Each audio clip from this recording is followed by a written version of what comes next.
Alright, what's going on, man? Welcome back to the channel. My name's Ron. Right now it's 1:48 a.m. I'm grinding, man. I'm grinding for those 12 subscribers, baby. Those 12 subscribers, man. I appreciate you. I'm grinding for you. I'm dropping these videos every week for you, man. Today we're getting into Tier 3 wide receivers. We covered 1 and 2 in the last video. This is going to be my rankings 5 through 10 and 0.5 PPR. Let's get into it, man. I know I'm pretty cool. My nitty bag, my kitty boots. I got the juice, I got. Alright, first up, man, we got the man who fears one thing. I feel God, homie. DeAndre Hopkins, man. He's going off the board at 111 as the wide receiver 4 off the board. Now, he's only in this next tier, in Tier 3, because of the change of teams. We usually see a drop-off in opportunity year to year with wide receivers that change teams. This is a graphic that Peter Howard made examining wide receivers who changed teams and wide receivers who stayed with the same teams and how that affected their targets per game. 60% of the time, they average less targets per game. So this is slightly concerning for DeAndre Hopkins, especially after we saw Odell Beckham slump last year. But we have to remember this is DeAndre Hopkins, and he's coming into a better situation. So Bill O'Brien and his butt chin, he shipped him off to the Cardinals for literally a bag of potato chips. That's fine, man. The Cardinals are borderline a better situation for him than the Texans. There's just better management, better coaching, better play calling. Cliff Kingsbury's offense ranked number 13th in offensive DVOA last year, and DeAndre Hopkins is just going to add to that efficiency and that overall production. Now, DeAndre Hopkins had a bit of a disappointing season last year. He underperformed in some efficiency metric, but at the end of the day, he's DeAndre Hopkins, man. He's insane. He's a stud, and now he's got Kyler Murray. Now, the good thing about this situation, man, is that DeAndre Hopkins is going to provide a much-needed touchdown threat for Kyler Murray. Last year, DeAndre Hopkins underperformed and caught less than 10 touchdown passes for the first time since 2016. He's going to bounce back. He's going to have double-digit touchdowns this year. And Kyler Murray had 21 passing touchdowns, ranked 20th, but he had the 10th most red zone attempts last year. And he just wasn't converting because they had that lack of a big touchdown receiver presence. So you add DeAndre Hopkins in there. Kyler Murray's going to score more touchdowns. DeAndre Hopkins going to score more touchdowns. Expect that offense to ascend with Kyler Murray in year 2. And DeAndre Hopkins as that wide receiver 1 in that offense is going to be fine for fantasy, man. All right, man. Next up, we got Chris Godwin. He's going off the board of the 204 as the wide receiver 6 in drafts right now.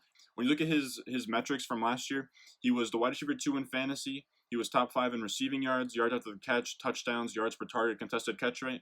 And he did this ranking outside the top 15 in targets and target share. So he was extremely efficient. And the reason he's efficient like this is because we've known that he's a sick player, man. When you look at his player profiler page, man, literally just bars. That's called motherfucking bars. Just straight bars. Look his workout metrics, man. 89th percentile 40-yard dash, 89th percentile speed score, agility score, catch radius. Everything is above the 74th percentile besides burst score. He had 82nd percentile college target share and broke out at 19. And that was in an offense with I think that was at the time that Saquon and Gesicki and those guys were there. So you take into account his prospect profile, you take into the production last year, and now you get Tom Brady in that offense. Now, there's not going to be as much volume as there was with Jameis Winston, but Chris Godwin is a slot guy. Now, you can draw a lot of comparisons between Julian Edelman's role last year and what Chris Godwin's role is going to be this year. They both play over 50% of their snaps in the slot. Julian Edelman had 26% target share, and Chris Godwin had a 22% target share. I expect Chris Godwin's target share after last year and the role he's going to have in the slot to jump up maybe to that 24 to 26 range. Their A-dots are in the similar range. But the thing that sets them apart is that he's going to get the same volume that Julian Edelman was getting in the slot, but he's going to produce more efficiently than Julian Edelman in the slot. So his true catch rate is 91%. He's going to catch more of these targets. Yards after the catch blows Julian Edelman out of the water with 574, and his fantasy points per target is 2.3 as opposed to Julian Edelman's 1.64. And in this role, Julian Edelman was the wide receiver 13 in 0.5 PPR. So Chris Godwin was the wide receiver 2 last year. He's going to slot into that slot role that Julian Edelman was in, and he's going to be a top 5 wide receiver, and he's going to be a stud. All right, next up we got Amari Cooper, man. He's going off the board of the 302 as the wide receiver 9 in fantasy drafts right now. And I want everybody who's watching this video to listen to me very closely. Amari Cooper is and always will be a stud. The guy is insane. From weeks 1 through 10 last year, he was the wide receiver 3 in 0.5 PPR. That puts him in the same tier of player as guys like Devontae Adams, DeAndre Hopkins, Michael Thomas, Julio Jones. I'm telling you, he is that kind of skill level. It all just comes down to if he can stay on the field. Now, last year, injury caught up to him, man. When you look at the medical history report on Player Profiler, he had 4 separate minor injuries in 2019. It started out with a foot sprain, then an ankle sprain, then a quadriceps strain, then a knee sprain. And it's a combination of these minor injuries that starts to slowly derail his season. But even when you look at that, Player Profiler for 2020 has his injury probability as the 36th among wide receivers and the 76th most fragile against wide receivers. So these are all very minor injuries. They're not long-term setbacks. And he was off the injury report in 2018. So there's a chance that we could see Amari Cooper for 16 games in a Dallas Cowboy uniform. And I'm telling you, if we get that, Amari Cooper will be in that top 5 to top 3. And he even has the wide receiver 1 overall upside. So now the only question is, well, what about CeeDee Lamb? Now look, man, I know. CeeDee Lamb, he's a stud. Love that guy. Absolute beauty. The guy's got dreads, a visor. I wanted him on the Jets. But look, man, the Cowboys have the second most vacated targets with 190, and DK Metcalf led all rookie receivers last year with 100. So 190 is plenty. 100 targets is pretty much a ceiling for a rookie wide receiver. CeeDee Lamb's not going to take away opportunity from Amari Cooper. If anything, he's going to help him. He's going to take coverage away. He's going to spread the field out. This Cowboys offense, man, it's going to be special. All right, next up we have Kenny Golladay, man. He's going off the board at the 212 as the wide receiver 7 in drafts right now, and he finished as the wide receiver 8 despite playing half of his games with David Blow, pause if needed, and Jeff Driscoll at QB.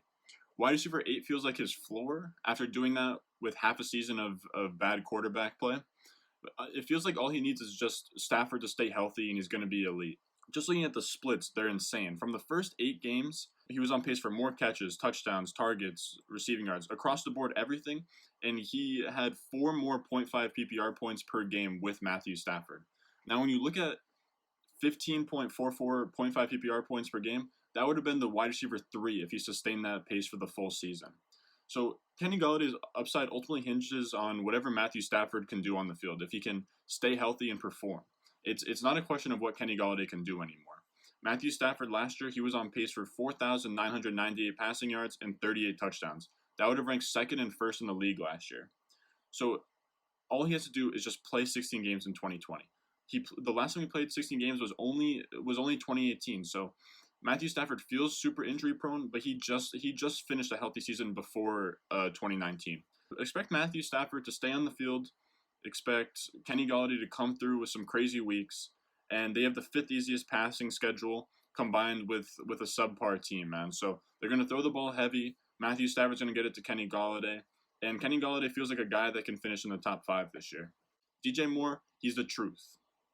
When you look at his player profiler page, it's insane. You want to talk about bars? Dude, his workout metrics are insane on player profiler.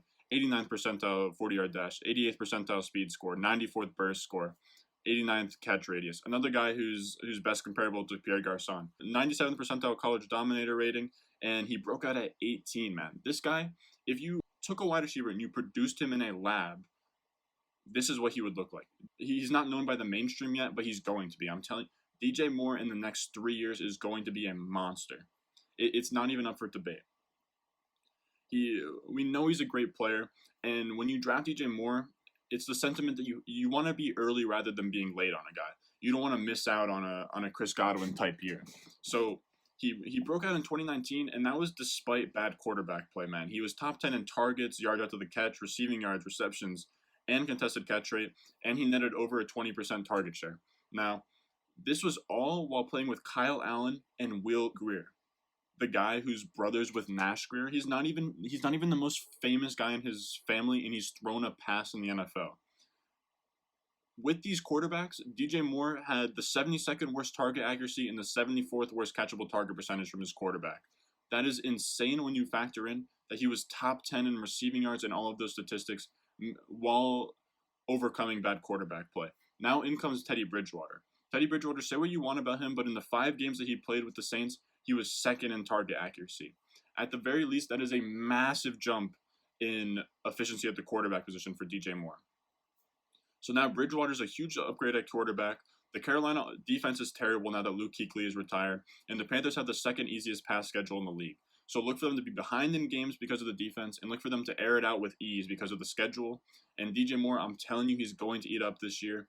And by August, he might even be higher in these rankings, man. All right, last we got A-Rob, man. Free my boy A-Rob till it's backwards.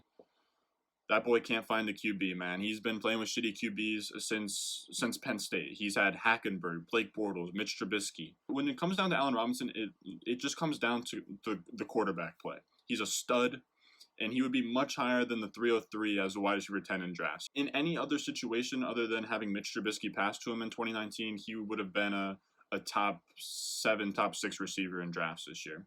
Now, when you look at Mitch Trubisky and his passing stats last year, I literally can't find the stat that he was good in. There's 32 starting quarterbacks in the league, and he ranks outside the top 15 in almost every metrics on Player Profiler besides interceptable passes. Interceptable passes is a stat that you don't want to be in the top 10 in.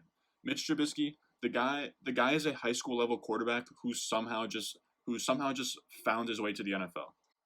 The guy's trash, and Allen Robinson, he felt it, man. He had the 63rd worst target accuracy and still finished as the wide receiver 14 and 0.5 PPR points per game. Now he's got Big Dick Nick slinging that elephant trunk. He's swinging that pigskin baby. He's gonna be at the very least a slight upgrade from Mitch Trubisky.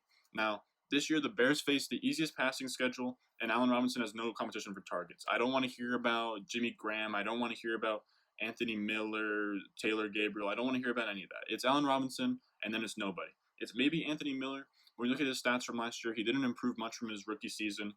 Anthony Miller he's not a nobody, but he's not going to take any targets away from Allen Robinson. Last year, Allen Robinson was number 4 in targets, number 5 in target share, and number 6 in receptions. And you'll see the same volume, but he'll have better quarterback play, which will give him a higher floor and a better ceiling in 2020. All right, man. If you made it this far, I appreciate it. Follow me at @RonStewart_ on Twitter. Go down below, subscribe, leave a like, leave a comment if you have any disagreements with the rankings in this video, or if you just want to say what's up, man. I respond to everything. And be on the lookout for my draft guide. That's coming out early July. It's going to have quarterback, running back, wide receiver, tight end tiers. We're dominating leagues in 2020. We're dominating home leagues, redraft leagues, office leagues, leagues with your buddies from high school. We're winning all that. We're winning rings in 2020. So if you made it this far, man, I appreciate it. And I'll see you in the next one.